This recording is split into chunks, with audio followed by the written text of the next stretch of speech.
What's up, Fate family? Jarvis God Devore Jarvis YT here, and welcome back to another Diecast review.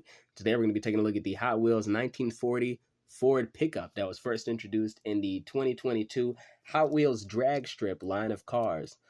Now, this right here is obviously a classic. Obviously a very classic vehicle.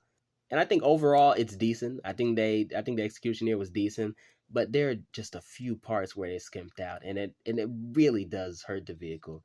It really stops this from being an excellent vehicle, and it just relegates it to good territory. But to extrapolate, what I mean is, it's just the small details like the headlights at the front and the grill. There's no color on them, and I get that this is a mainline adjacent car. This is not a Hot Wheels premium vehicle, but if they had just added that, they could have gotten away from the, I guess, cheap vibe that the car is suffering from. Because I do think it looks good overall. I do think that, when you look at it from a distance in your collection, it looks pretty good. But when you look closer, you can just see where they cut costs, and that's not really acceptable. But like this part right here, this really does, feed into my larger point of the cost cutting on this vehicle. The material they used for this, why did it have to be like the plastic you would get on a McDonald's Happy Meal toy? Why does it have to be that? Why couldn't it be like a high quality, like metal, like you get with the rest of the actual body of the car? What's the deal here?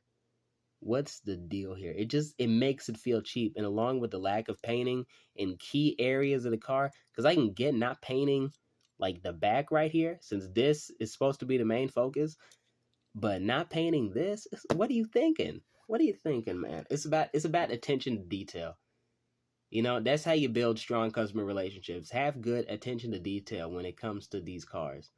And when you just skimp out on stuff like that, it keeps your cars from being excellent, and they're just stuck being good. Because this could be a lot worse.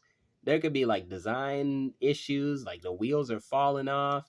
There could be like major printing issues where there is printing, because there's really only printing on like 4 areas of the car.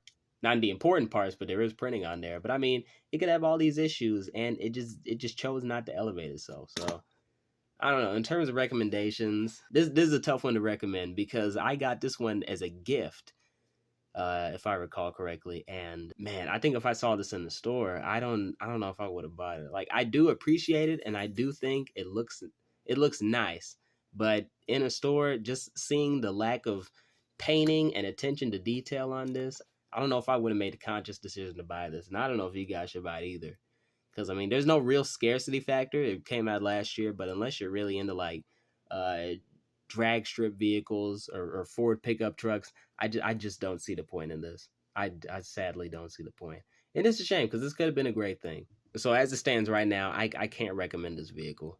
There are better die-cast cars for you to spend your money on, especially trucks. But either way, I think that's basically all I have to say about the Hot Wheels 1940 Ford pickup from the 2022 Hot Wheels drag strip line of cars. I've been your host, Jarvis Godden. Thank you all for watching. Be sure to stick around for more diecast content. Have a blessed day. And as always, giggity giggity, giggity goo. Stick around.